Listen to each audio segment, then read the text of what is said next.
Get comfortable, ladies and gentlemen. Open your ears, sit back and relax, and get set for an unbelievable revelation tonight. You're going to want copies of this tape of The Hour of the Time. I'm William Cooper. Ah, yes, the seed that lies beneath the snow in the springtime becomes the rose. I'm going to begin tonight's broadcast, ladies and gentlemen, by reading a portion of the introduction of a book entitled Born in Blood by John J. Robinson, The Lost Secrets of Freemasonry. Now, you should seek out this book, purchase it, and read it. It is a wonderful addition to your own library. And I begin now. Quote, "The research behind this book was not originally intended to reveal anything about Freemasonry or the Knights Templar. Its objective had been to satisfy my own curiosity about certain unexplained aspects of the Peasants' Revolt in England in 1381, a savage uprising that saw upwards of 100,000 Englishmen march on London. They moved in uncontrolled rage, burning down manor houses, breaking open prisons, and cutting down any who stood in their way. One unsolved mystery of that revolt was the organization behind it. For several years, a group of disgruntled priests of the lower clergy had traveled the towns, preaching against the riches and corruption of the church.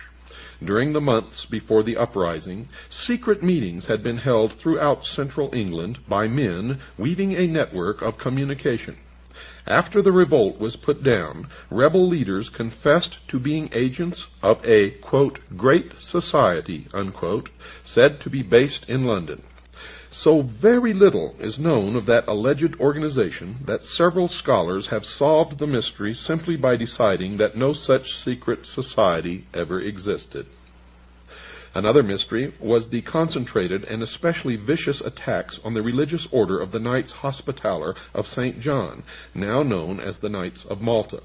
Not only did the rebels seek out their properties for vandalism and fire, but their prior was dragged from the Tower of London to have his head struck off and placed on London Bridge, to the delight of the cheering mob. There was no question that the ferocity unleashed on the crusading Hospitallers had a purpose behind it. One captured rebel leader, when asked the reasons for the revolt, said, quote, "First and above all, the destruction of the Hospitallers," unquote. What kind of secret society could have had that special hatred as one of its primary purposes? A desire for vengeance against the Hospitallers was easy to identify in the rival crusading order of the Knights of the Temple of Solomon in Jerusalem. The problem was that those Knights Templar had been completely suppressed almost 70 years before the Peasants' Revolt, following several years during which the Templars had been imprisoned, tortured, and burned at the stake. After issuing the decree that put an end to the Templar order, Pope Clement V had directed that all of the extensive properties of the Templars should be given to the Hospitallers. Could a Templar desire for revenge actually have survived underground for 3 generations? There was no incontrovertible proof, yet the only evidence suggests the existence of just one secret society in 14th century England. Just one. The society that was or would become the Order of Free and Accepted Masons. There appeared to be no connection, however, between the revolt and Freemasonry, except for the name or title of its leader. He occupied the center stage of English history for just 8 days, and nothing is known of him except that he was the supreme commander of the rebellion.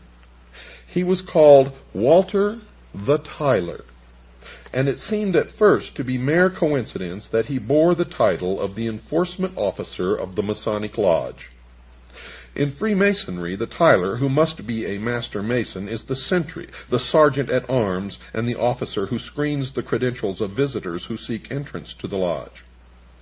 In remembrance of an earlier, more dangerous time, his post is just outside the door of the lodge room, where he stands with a drawn sword in his hand even to this day. I was aware that there had been many attempts in the past to link the Freemasons with the Knights Templar, but never with success. The fragile evidence advanced by proponents of that connection had never held up, sometimes because it was based on wild speculation, and at least once because it had been based on a deliberate forgery. But despite the failures to establish that link, it just will not go away, and the time-shrouded belief in some relationship between the two orders remains as one of the more durable legends of Freemasonry. That is entirely appropriate, because all of the various theories of the origins of Freemasonry are legendary. Not one of them is supported by any universally accepted evidence. Here I break from reading from the introduction of the book and interject a comment here. There was never any universally accepted evidence until you hear what you're going to hear tonight, produced by John Galt, an agent of the Citizens Agency for Joint Intelligence. The connection, dear listeners, is in the genealogy of the families of the elite. You are going to be amazed, and now I continue from the introduction to Born in Blood. I was not about to travel down that time-worn trail and decided to concentrate my efforts on digging deeper into the history of the Knights Templar, to see if there was any link between the suppressed knights and the secret society behind the Peasants' Revolt. In doing so, I thought that I would be leaving Freemasonry far behind, and I couldn't have been more mistaken. Like anyone curious about medieval history, I had developed an interest in the Crusades, and perhaps more than just an interest. Those holy wars hold an appeal that is frequently as romantic as it is historical, and in my travels I had tried to drink in the atmosphere of the narrow defiles in the mountains of Lebanon through which Crusader armies had passed, and had sat staring at the castle ruins around Sidon and Tyre, trying to hear the clashing sounds of attack and defense. I had marveled at the walls of Constantinople, and had strolled the arsenal of Venice, where Crusader fleets were assembled. I had sat in the round church of the Knights Templar in London, trying to imagine the ceremony of its consecration by the Patriarch of Jerusalem in 1185, more than 300 years before Columbus set sail west to the Indies. The Templar Order was founded in Jerusalem in 1118 in the aftermath of the First Crusade. Its name came from the location of its first headquarters on the site of the ancient Temple of Solomon. Helping to fulfill a desperate need for a standing army in the Holy Land, the Knights of the Temple soon grew in numbers, in wealth, and in political power.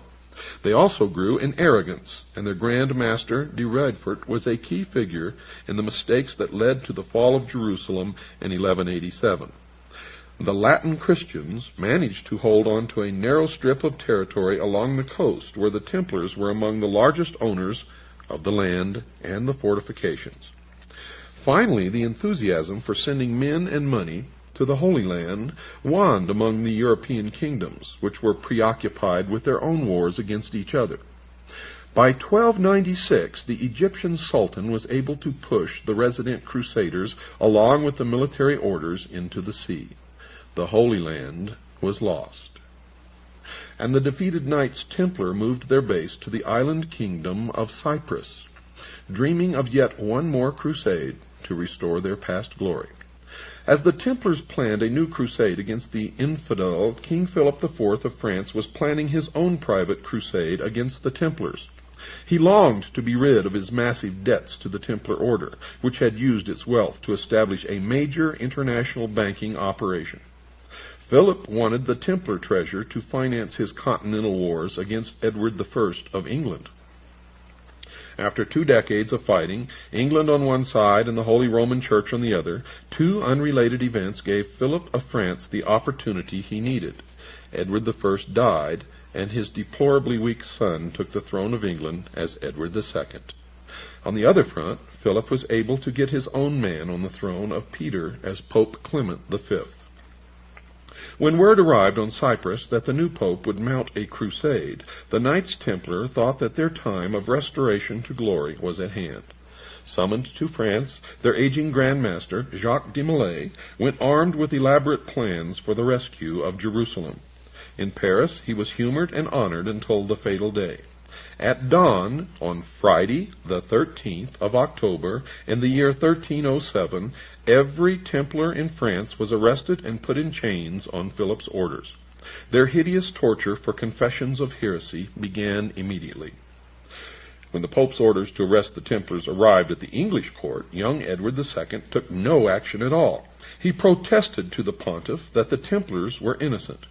Only after the Pope issued a formal bull on November the 22nd in the year 1307 was the English king forced to act. In January, in the year 1308, Edward finally issued orders for the arrest of the Knights Templar in England, but the 3 months of warning had been put to good use. Many of the Templars had gone underground, while some of those arrested managed to escape. Their treasure, their jeweled reliquaries, even the bulk of their records, had totally disappeared. In Scotland, the papal order was not even published. Under those conditions, England, and especially Scotland, became targeted havens for fugitive Templars from continental Europe, and the efficiency of their concealment spoke to some assistance from outside, or from each other. The English throne passed from Edward II to Edward III, who bequeathed the crown to his 10-year-old grandson, who, as Richard II watched from the Tower as the peasants' revolt exploded throughout the city of London. Much had happened to the English people along the way. Incessant wars had drained most of the king's treasury, and corruption had taken the rest. A third of the population had perished in the Black Death, and famine exacted further tolls. The reduced labor force of farmers and craftsmen found that they could earn more for their labor, but their increased income came at the expense of land-owning barons and bishops, who were not prepared to tolerate such a state of affairs. Laws were passed to reduce wages and prices to pre-plague levels, and genealogies were searched to reimpose the bondage of serfdom and villeinage on men who thought themselves free. The king's need for money to fight his French wars inspired new and ingenious taxes. The oppression was coming from all sides, and the pot of rebellion was brought to the boil. Religion didn't help either. The landowning church was as merciless a master as the landowning nobility. Religion would have been a source of confusion for the fugitive Templars as well. They were a religious body of warrior monks who owed allegiance to no man on earth except the Holy Father, according to the Holy Father, but according to the Templars in secret, their allegiance was only to themselves.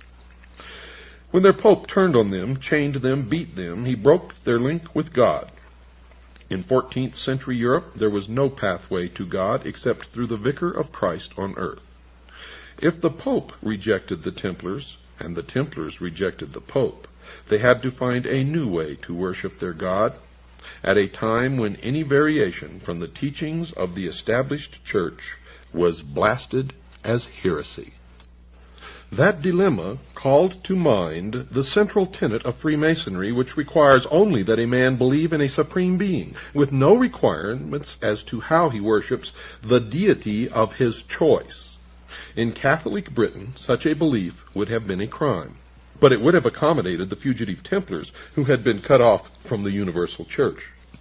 In consideration of the extreme punishment for heresy, such an independent belief also made sense of one of the more mysterious of Freemasonry's old charges, the ancient rules that still govern the conduct of the fraternity.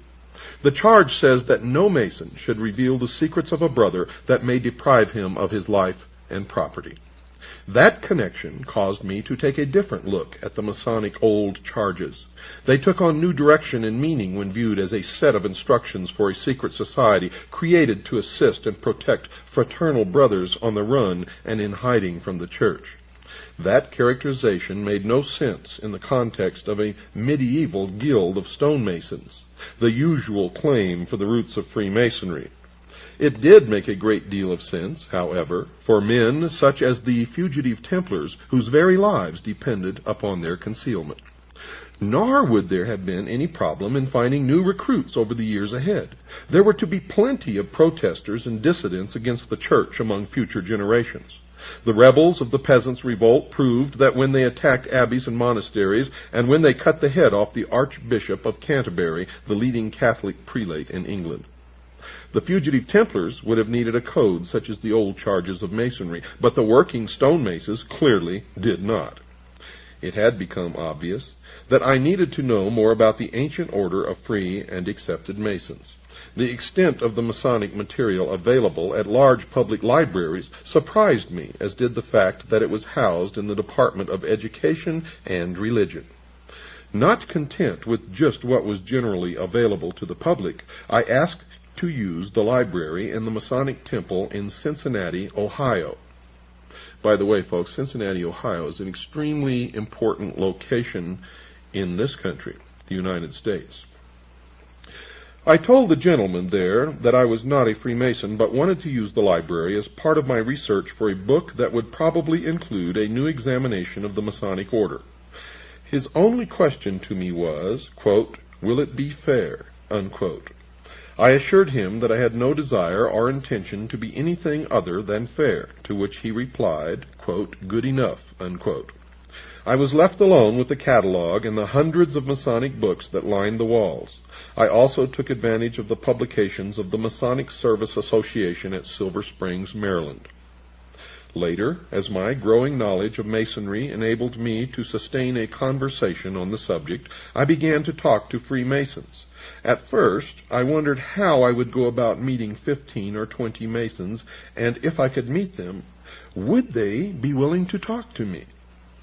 The first problem was solved as soon as I started asking friends and associates if they were Masons. There were 4 in one group I had known for about 5 years, and many more among men I had known for 20 years and more, without ever realizing that they had any connection with Freemasonry. As for the second part of my concern, I found them quite willing to talk, not about the secret passwords and hand grips, by then I already knew them, but about what they had been taught concerning the origins of Freemasonry and its ancient old charges. They were as intrigued as I about the possibilities of discovering the lost meanings of words, symbols, and ritual for which no logical explanation was available, such as why a Master Mason is told in his initiation rites that, quote, "This degree will make you a brother to pirates and corsairs," unquote. And folks, I'll explain that to you a little later. We agreed that unlocking the secrets of those Masonic mysteries would contribute most to unearthing the past, because the loss of their true meanings had caused the ancient terms and symbols to be preserved intact, less subject to change over the centuries or by adaptations to new conditions. Among those lost secrets were the meanings of words used in the Masonic rituals, words like Tyler, Cohen, Dugard, and Jewess. Masonic writers have struggled for centuries without success to make those words fit with their preconceived conviction that Masonry was born in the English-speaking guilds of medieval stonemasons. Now I would test the possibility that there was indeed a connection between Freemasonry and the French-speaking Templar order by looking for the lost meanings of those terms, not in English, but in medieval French. The answers began to flow, and soon a sensible meaning for every one of the mysterious Masonic terms was established in the French language. It even provided the first credible meaning for the name of Hiram Abiff, the murdered architect of the Temple of Solomon, who is the central figure of Masonic ritual. The examination established something else as well. It is well known that in 1362 the English courts officially changed the language used for court proceedings from French to English. So the French roots of all the mysterious terms of Freemasonry confirmed the existence of that secret society in the 14th century, the century of the Templar suppression and the Peasants' Revolt. With that encouragement, I addressed other lost secrets of Masonry: the circle and mosaic pavement on the lodge room floor, gloves and lambskin aprons, the symbol of the compass and the square, even the mysterious legend of the murder of Hiram Abiff. The rule, customs, and traditions of the Templars provided answers to all of those mysteries. Next came a deeper analysis of the old charges of ancient Masonry that define a secret society of mutual protection. What the, quote, lodge, unquote, was doing was assisting brothers in hiding from the wrath of church and state, providing them with money, vouching for them with the authorities, even providing the, quote, lodging, unquote, that gave Freemasonry the unique term for its chapters and their meeting rooms. There remained no reasonable doubt in my mind that the original concept of the secret society that came to call itself Freemasonry had been born as a society of mutual protection among fugitive Templars and their associates in Britain, men who had gone underground to escape the imprisonment and torture that had been ordered for them by Pope Clement V. Their antagonism toward the Church was rendered more powerful by its total secrecy. The suppression of the Templar order appeared to be one of the biggest mistakes the Holy See has ever made. In return, Freemasonry has been the target of more angry papal bulls and encyclicals than any other secular organization in Christian history. Those condemnations began just a few years after Masonry revealed itself in 1717 and grew in intensity, culminating in the bull Humanum Genus, promulgated by Pope Leo XIII in 1884. In it, the Masons are accused of espousing religious freedom, the separation of church and state, the education of children by laymen, and the extraordinary crime of believing that people have the right to make their own laws and to elect their own government, quote, according to the new principles of liberty, unquote.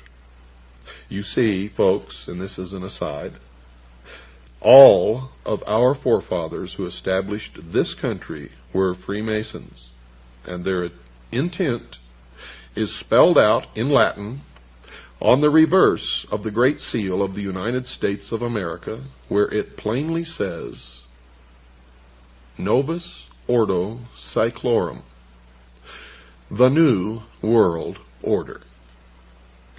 And I will interpret all of the meaning of the symbols on that great seal according to their true meaning, and not the meaning that you will read in certain disinformation books written by Freemasons to steer you down the wrong road.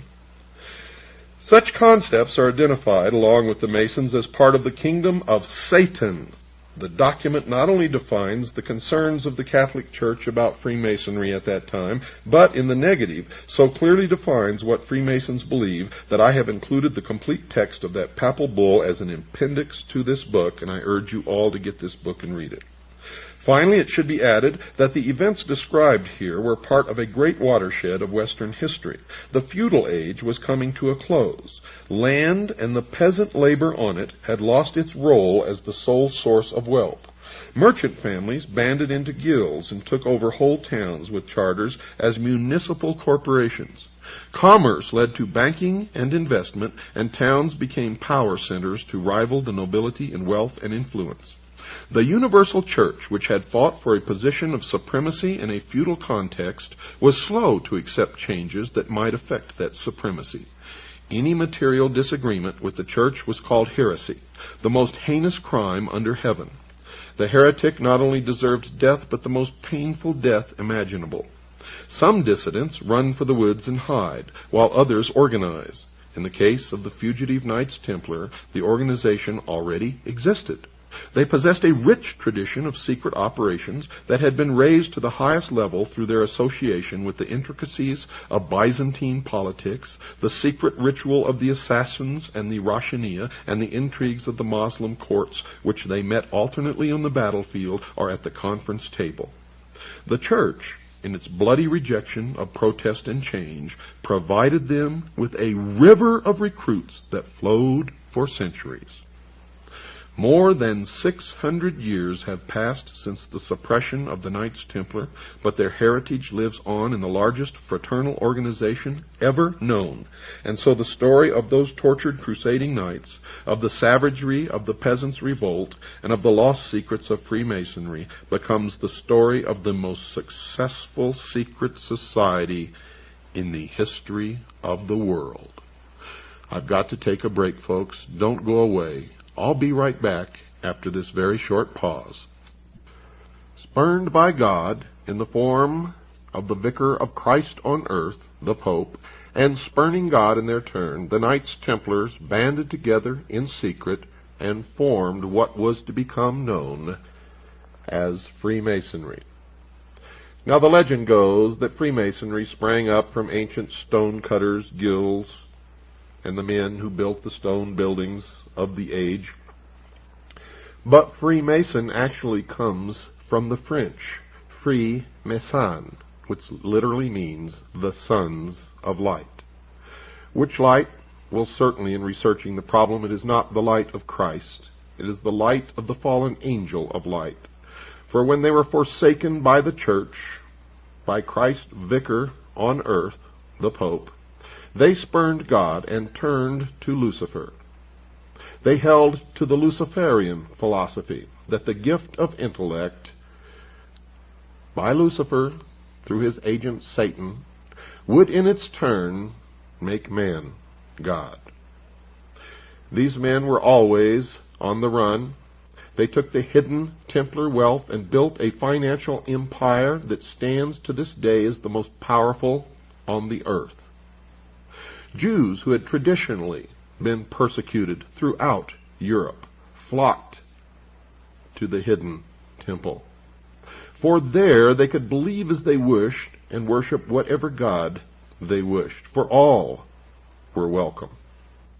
Many of the Templars running to ground flocked to England and to Scotland, where they fought for Robert the Bruce, who was engaged in an intense battle with the King of England. Now, let me regress just a little bit. King William the Lion, who was born in 1165 and died in 1214, had a daughter, Isabel of Scotland. Well, Isabel married a certain Robert Rose. Robert Rose was a Knight Templar who was heavily involved in the first efforts and was very successful at international banking. Plus, he established the first overt and covert international intelligence gathering organization, which all subsequent intelligence organizations have been based upon since. His son, Sir William Roos, and his daughter Lucy Roos figure prominently in the story to follow. Lucy married Sir Robert Plumpton.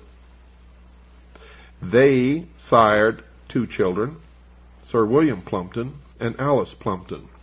During this period of time, this family, as the Knights Templar were going to ground, and the male progeny of this family always followed their father's footsteps and entered into the order.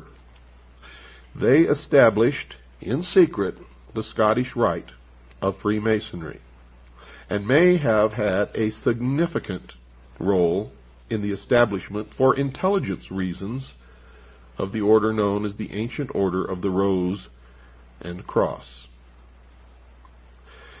Now, Alice Plumpton married Sir John Boteler.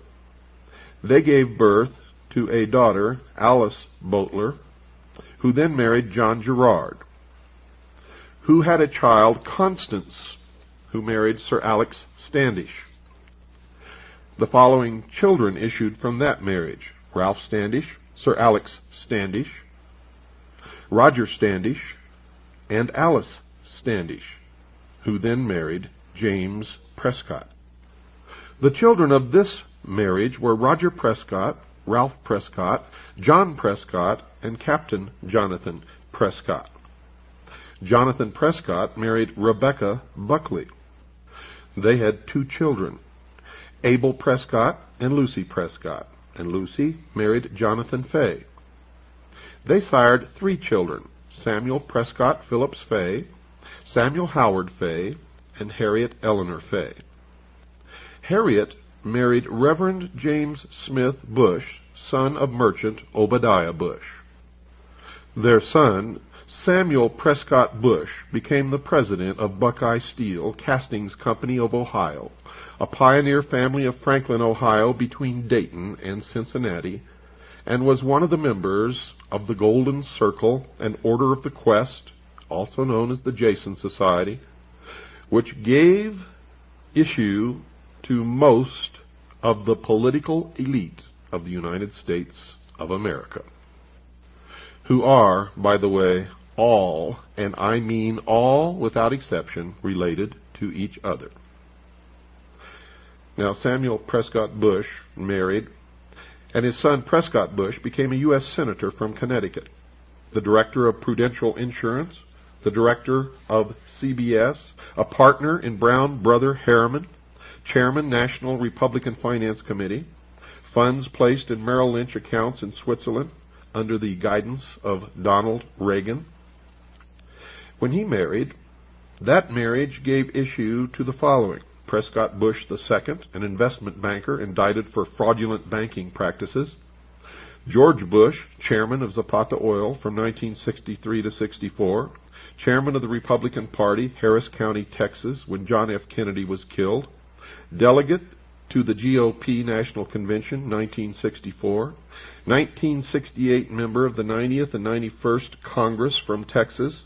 From 1965 to 66, Nixon appointed Bush as ambassador to the United Nations to deal with China. He was the director of the Central Intelligence Agency, chairman of the National GOP Party, vice president of the United States of America, and president of the United States of America. 4 other children were William H. Bush, James Bush, Jonathan Bush, and Nancy, who married Alex Ellis. The issue of George and Barbara Bush was Dorothy, who married William LeBond, John Ellis Bush, Neil Bush, son of the director of CIA, becomes director of Silverado Savings and Loan and launders CIA drug money. Silverado loses over $100 million and Neil goes unpunished. And the 2 other children, Marvin Pierce Bush and George Bush II. Folks, this intelligence was gathered by one of our agents, codenamed John Galt, who spent literally years in dusty libraries and books of genealogy. And I'm not going to tell you which libraries or how he arrived at this information, but it has been checked. It is absolutely accurate, and this is just one portion of the pedigree of George Bush, who's literally related to most of the royal families of Europe. Now, you can have a copy of this chart if you want it. I'll tell you how to get it later, so have your pencils and paper ready. And I'm going to tell you exactly where the money goes. 1/2 of the money goes to help pay for the airtime here. The other half goes to our agent, John Galt, to pay for the years of toil in dusty library books that nobody ever looks in, tracing genealogy. And folks, this is only one of the charts that he has furnished to us, along with other agents of the Citizens Agency for Joint Intelligence who are engaged in the exact same research. And we have found that our most productive connections of the secret societies, the royal families, and what's happening in the world today is through genealogy. We have found a direct connection between the Peasants' Rebellion in England, the French Revolution, the Ronald Reagan and George Bush political campaign, and the George Bush political campaign. As far as the Peasants' Rebellion goes, the Encyclopedia Britannica calls it a, quote, curiously spontaneous rebellion. Barbara Tushman, in her 14th century history, A Distant Mirror, said that the rebellion spread, quote, with some evidence of planning. Winston Churchill went even further. In his work, The Birth of Britain, he wrote, quote, throughout the summer of 1381 there was a general ferment. Beneath it all lay organization. Agents moved around the villages of central England in touch with a, quote, great society, unquote, which was said to meet in London. The spark of rebellion was being fanned vigorously, and finally the signal was given. Even though he had been arrested, excommunicated, and even now was a prisoner in the ecclesiastic prison at Maidstone in Kent, letters went out from priest John Ball and from other priests who followed him, Clerics were then the only literate class, so letters must have been received by local priests and were obviously intended to be shared with or read aloud to others. They all contained a signal to act now, which could put to rest the concept that the rebellion was simply a spontaneous convulsion of frustration that just happened to affect 100,000 Englishmen all at the same time. This from a letter from John Ball. In it he says, quote, John Ball gritteth you well all and doth yo to understand he hath rungen your bell. Now right and might, while and skyle, God speed every dale, which means ideal. Now is time, unquote. From priest Jake Carter, quote, you have great need to take God with you in all your deeds, for now is time to be war, unquote. From priest Jake Truman, quote, Jake Truman doth you to understand that falseness and guile have reigned too long, and truth hath been set under a lock, and falseness reigneth in every flock. God do bote, for now is time, unquote. Now you'll notice that in every one of those quotes there was one phrase that stands out, and that phrase is now is time. One letter from John Ball, quote, St. Mary Priest, unquote, is worth quoting in its entirety. Even with the medieval English spelling, the meaning will be clear. Lechery and gluttony were frequent points in his accusations of high church leaders. Quote, John Ball sent Mary Priest great well all manner men, bides him in the name of the Trinity. Father and Son and Holy Ghost stand mainly together in truth, and help is truth, and truth shall help you. Now reigneth pride in prize, and covets is hold, wise and lechery, withouten shame, and gluttony withouten blame. Envy reigneth with treason, and sloth is take in great season. God do bote, for now is time. Amen. Unquote. Now, folks, if you research the history of the French Revolution, you will hear that the spark, the word that spread through the country like wildfire, that ignited the rebellion in France, was, quote, now is the time. Literally the same phrase. Some say that in the American Revolution the same phrase was heard, and we find mention of it in several texts, but not like it was heard in the Peasants' Revolt in England, and not like it was heard in the French Revolution. But it was heard again in modern times. It was the campaign slogan of the Bush-Reagan campaign and was used again in the Bush campaign. Now is the time. Now is the time. One famous photograph, staged by George Bush and selected by George Bush for publication in Life magazine, shows him lying in bed holding the pyramid with the capstone in place, signaling to Masons, Freemasons, and members, the priests of the mystery schools around the world, that he is the one who will bring into fruition their ages, centuries, millennia-old dream of the New World Order. In our search for the Templars, we have followed them right to their gravestones. And on some of their gravestones, it shows the knight leaning back, reclining, with his feet resting upon a dog, denoting that he is the master. On most of the tombstones, however, we have found something unexpected: the skull and crossbones. Now, when the Knights Templars were persecuted, the fleet, they had vast fleets, an entire navy, disappeared. And no one, at least no one in the establishment historian group, claims to know where they went. But we have found them, folks. They became the pirates and hoisted their symbol of the skull and bones to the yardarm. They became the vast fleet of pirates who roamed the seas of the world and terrorized nations, navies, and merchantmen.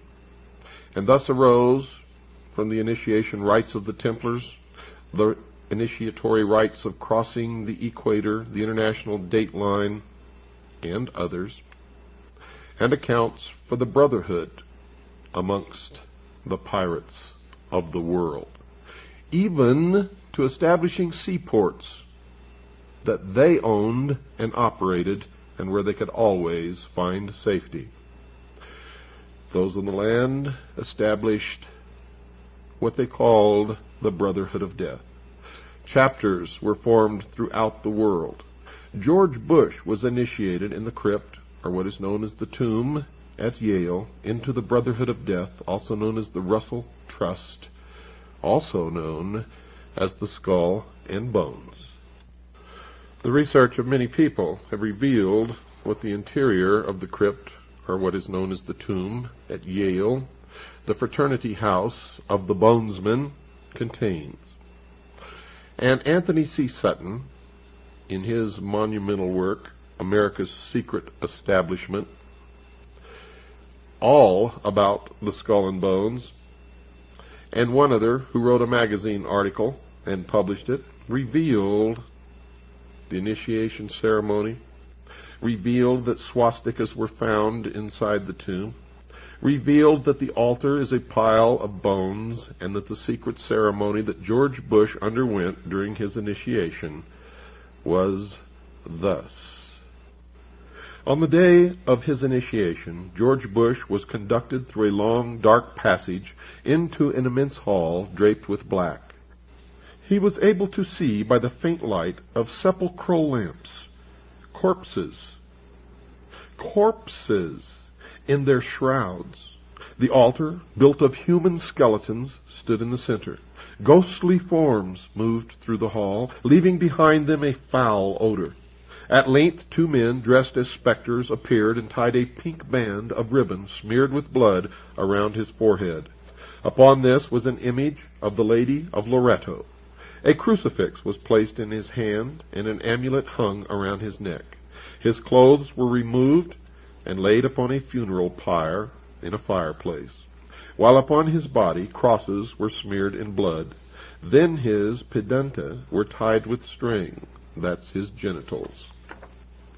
Now 5 horrid and frightening figures, blood-stained and mumbling, approached him and threw themselves down in prayer. After an hour, sounds of weeping were heard. The funeral pyre started to burn, and his clothes were consumed. From the flames of this fire a huge and almost transparent form arose, while the 5 prostrate figures went into terrible convulsions. Now came the voice of an invisible hierophant, booming from somewhere below as George Bush lay in a coffin naked. The words were those of these oaths which the candidate had to repeat. Quote, "In the name of the crucified one, I swear to sever all bonds which unite me with mother, brothers, sisters, wife, relatives, friends, mistress, kings, superiors, benefactors, or any other man to whom I have promised faith, service, or obedience. I name the place in which I was born. Henceforth I live in another dimension, which I will not reach until I have renounced the evil globe which has been cursed by heaven. From now onwards I shall reveal to my new chief all that I have heard or found out, and I shall also seek out and observe things which might otherwise have escaped me. I honor the Aqua Tofana.